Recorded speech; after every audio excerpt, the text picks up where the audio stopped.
Laporan jurnalisme Data Harian Kompas mengungkap tren pertumbuhan rata-rata gaji atau upah dalam 15 tahun terakhir terus mengalami penurunan.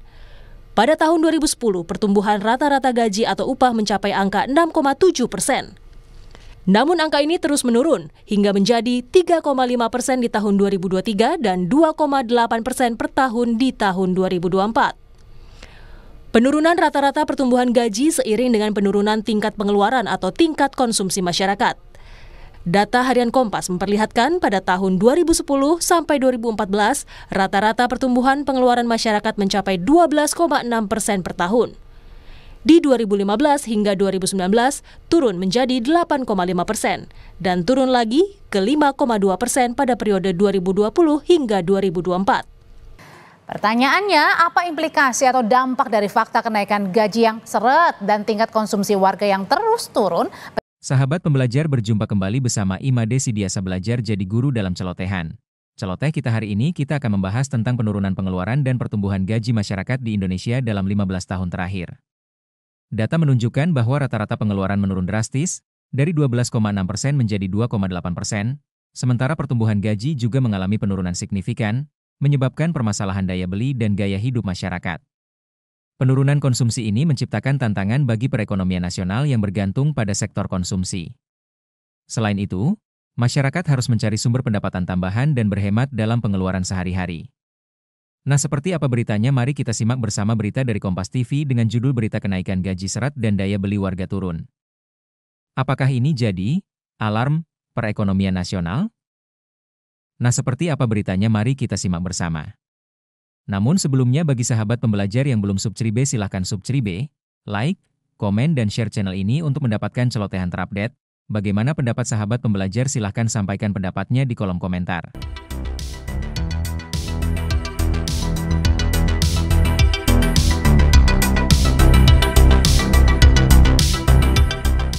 Rata-rata pengeluaran masyarakat terus mengalami penurunan. Di sisi lain, pertumbuhan pendapatan atau gaji dalam beberapa tahun terakhir ini juga ternyata melambat, yang tentunya akan berdampak pada daya beli masyarakat.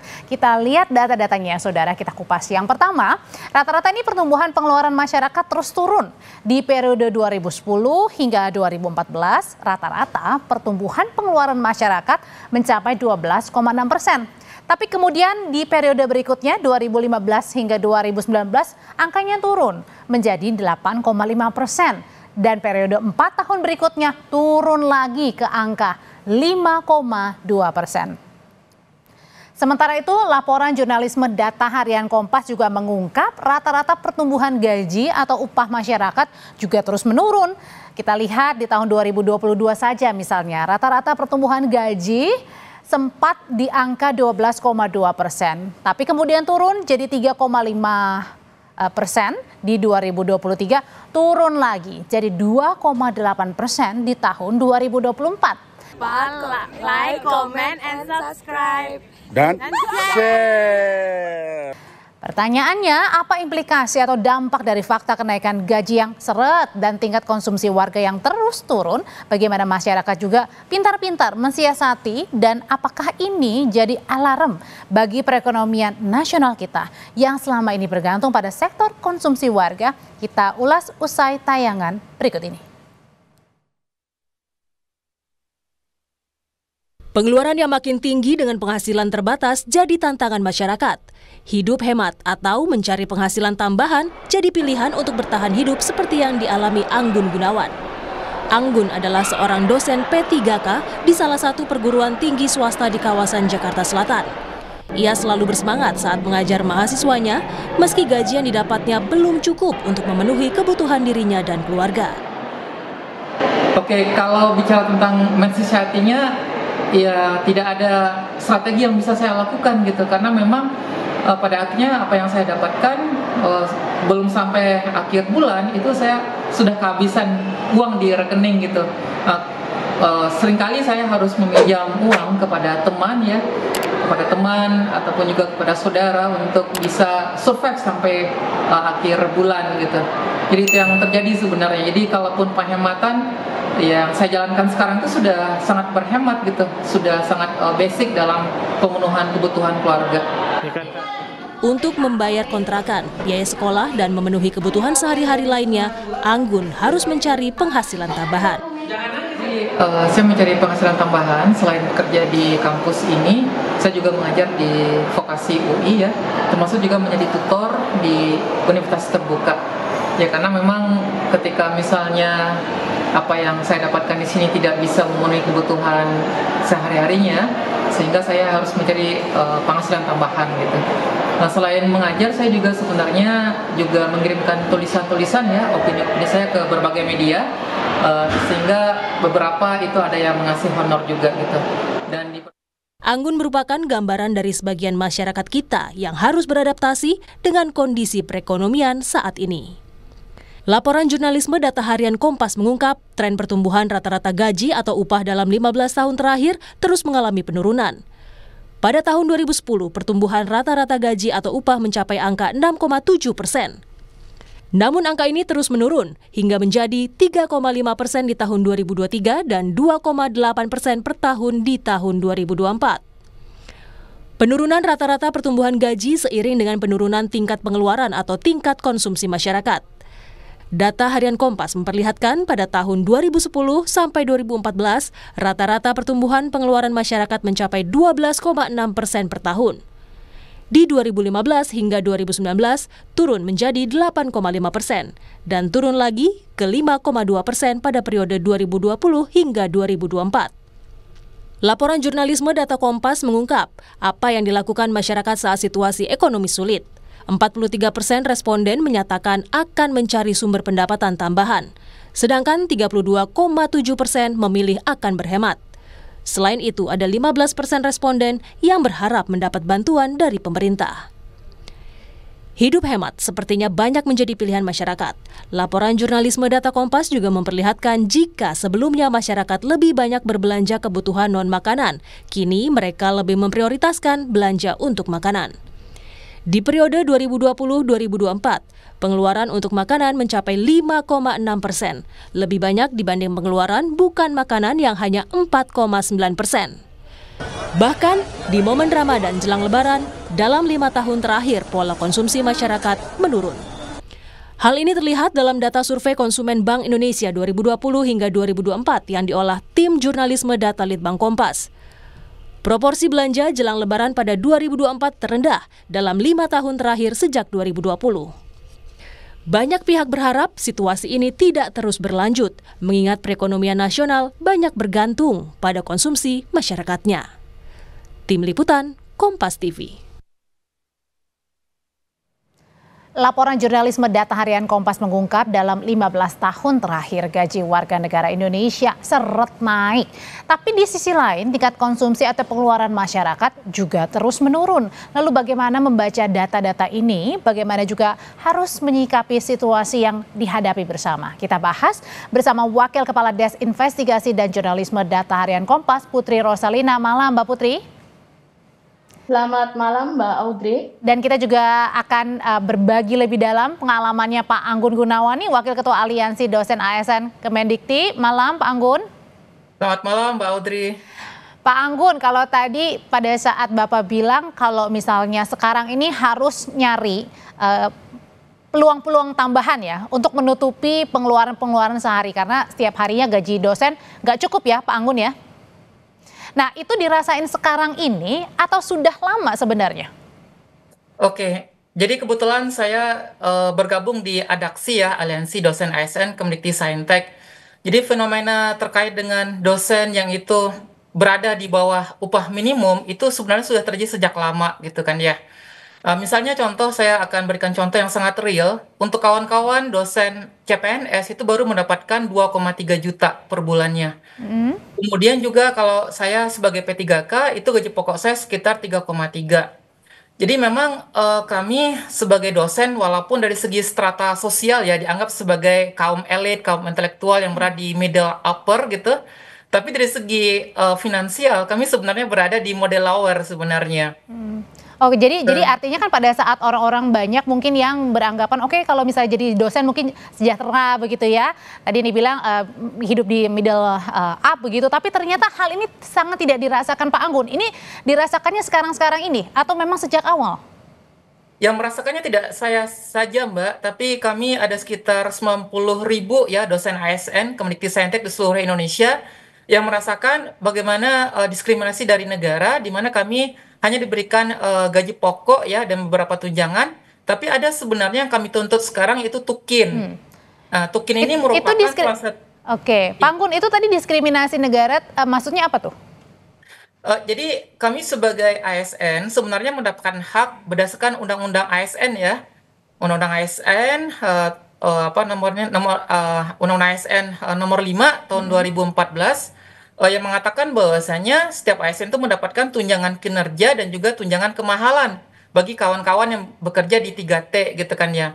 Nah, tapi yang tunjangan kinerja dan kemahalannya tidak pernah kami dapatkan, sehingga kami sangat mengandalkan kepada gaji pokok itu dan tunjangan beras dan juga tunjangan makan gitu. Berarti Sehingga itu yang artinya per bulan mungkin sekitar 5-an berarti kalau tadi di total-total ya pendapatannya atau pemasukannya? kalau konteks di saya mungkin sekitar 5 juta ya Mbak ya, tapi banyak juga kawan-kawan saya di daerah itu cuma 3 juta Mbak. Termasuk yang di Papua yang dengan biaya hidup yang tinggi ya, itu cuma dapatnya sekitar 3 jutaan gitu kan ya. Sehingga sebenarnya kalau untuk konteks kawan-kawan yang ada di luar Jawa itu lebih miris lagi. Karena mereka tidak bisa bekerja di kampus-kampus swasta gitu kan ya. Kemudian alternatif untuk mencari pendapatan menjadi sangat sedikit gitu. Akhirnya ada teman-teman yang menjadi driver di aplikasi online ataupun juga Oke. menerima space gitu kan ya. Oke, artinya harus ada tambahan untuk menutupi kebutuhan sehari-harinya. Mbak Putri, sebenarnya fenomena apa sih yang lagi ditangkap sama Harian Kompas ini? Ternyata apa yang dialamin Pak Anggun bukan hanya Pak Anggun sendiri, tapi mungkin banyak orang yang saat ini tidak bisa hanya mengandalkan satu pekerjaan aja nih untuk bisa hidup. Ya, betul Mbak Audrey. Jadi kami itu mulai dari menangkap apa namanya, kok daya beli masyarakat itu kemudian turun gitu, terus kemudian ada ajakan untuk frugal living ya kemarin terakhir akhir tahun kemarin menanggapi kenaikan PPN itu. Terus dari data kan juga menunjukkan demikian ya, gaji tumbuh stagnan. Nah, sejalan dengan gaji kemudian masyarakat itu mulai menghemat pengeluaran gitu. Nah, menariknya adalah ketika menghemat pengeluaran itu mereka lebih memprioritaskan untuk beli makanan dulu Mbak, membelanjakan uang makanan gitu untuk makanan.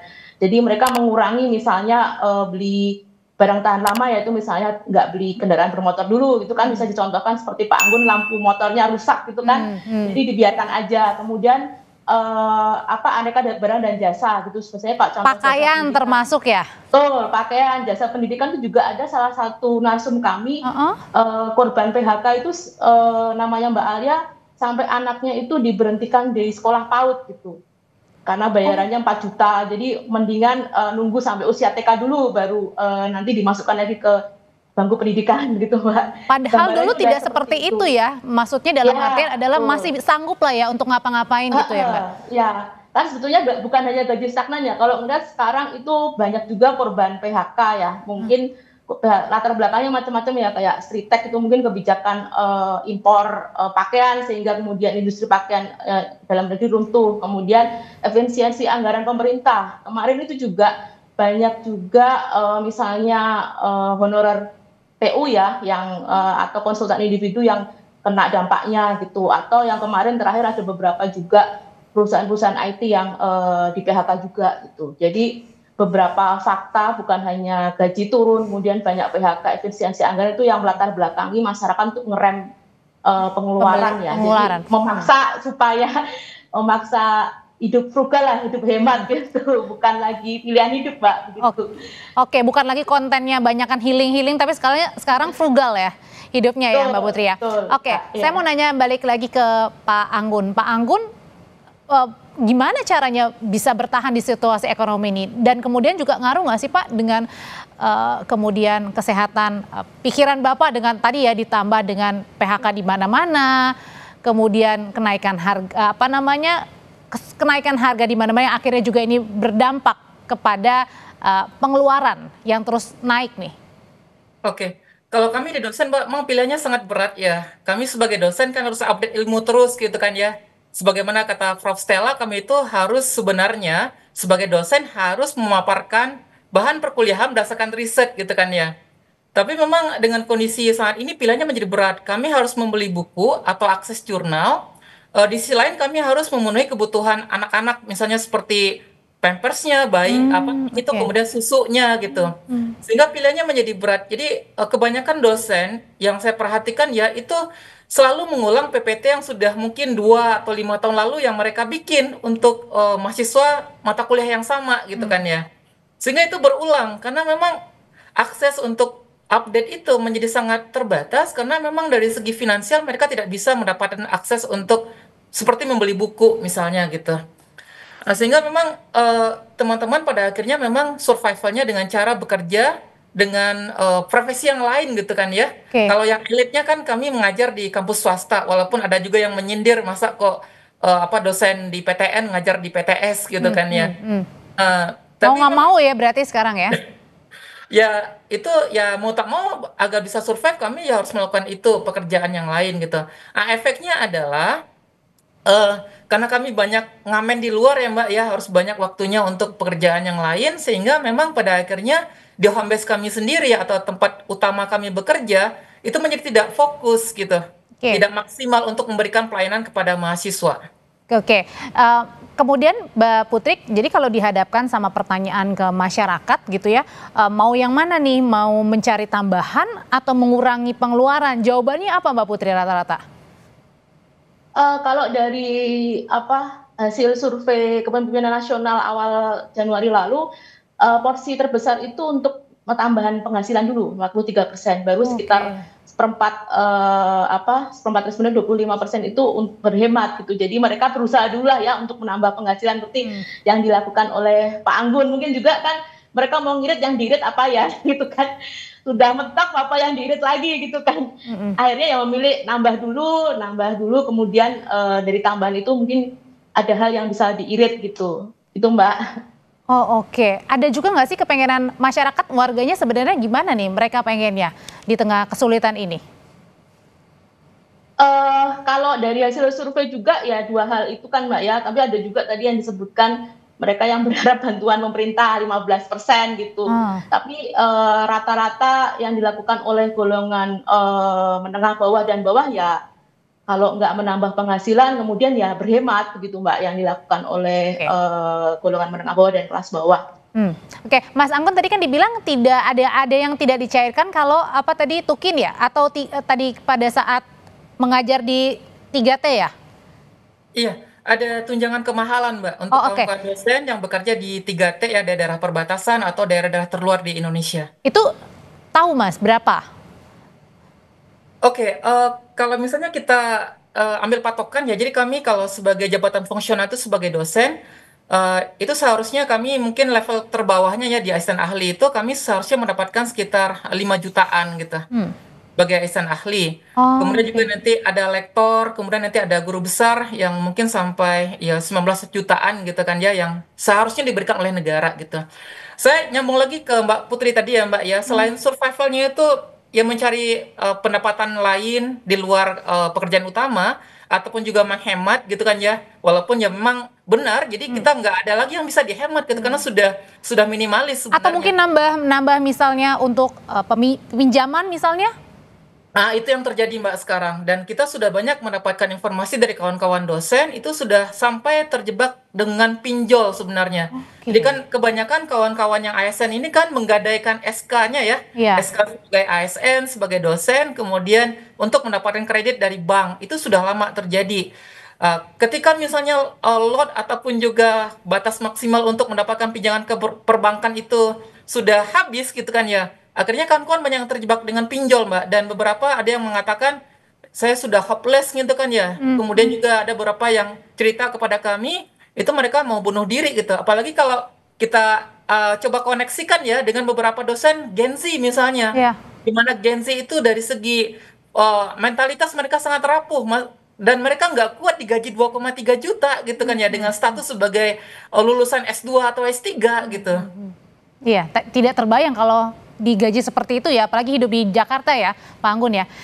Jangan lupa like, comment, share, and subscribe. Bye-bye. Iya betul Mbak, dan itu sudah banyak kawan-kawan itu semacam apa ya, mereka kaget gitu kan ya. Ya karena kita kan mendaftar sebagai dosen ini minimal itu kan S2, ada juga untuk formasi S3. banyak juga kawan-kawan yang dari luar negeri juga ya, lulusan luar negeri gitu kan ya. Ketika misalnya mereka dapat beasiswa mungkin sekitar saya dulu misalnya di Oxford misalnya dapat 25 juta per bulan, ketika pertama kali menjadi dosen cuma dapat 3,2, akhirnya kan kita kaget semua dan banyak kawan-kawan di tahun-tahun sampai 5 tahun di awal itu pada akhirnya masih tergantung kepada orang tua atau tergantung kepada pasangan hidup gitu kan ya. Itu Oke. banyak yang terjadi Mbak seperti itu. Oke, balik lagi ke Mbak Putri. Mbak Putri, kalau tadi kan sekarang masyarakat harus mencari tambahan ya, tidak bisa satu bidang atau tidak bisa satu pekerjaan untuk bisa bertahan. Nah, mereka mencari satu bidang lainnya ini untuk apa? Apakah untuk bertahan hidup, untuk tadi membayar hutang kalau misalnya ada cicilan, atau mereka memang mau memperbaiki kehidupan yang tidak bisa hanya satu profesi aja? Rata-rata sih dari hasil wawancara memang mereka untuk bertahan hidup gitu, bukan misalnya apa untuk meningkatkan hal yang lain ya. Mereka Berarti artinya belum bertahan terpikir kalau nggak sampai ke depan gitu ya. Yang penting saya bisa Iya. hidup hari ini dulu. Iya, iya. Seperti cerita teman dosennya Pak Anggun juga ya, Bu Vina itu yang di Merauke.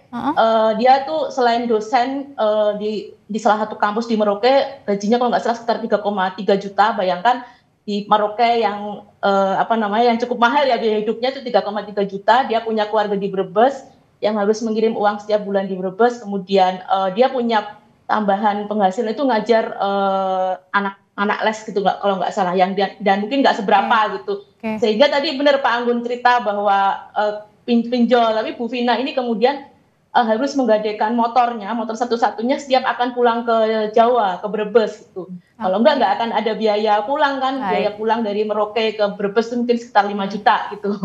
Oke, problema yang dihadapi ini bukan hanya milik Pak Anggun, tapi rasanya banyak ya masyarakat Indonesia yang sekarang menghadapinya dimanapun. Terima kasih Pak Anggun, terima kasih Mbak Putri.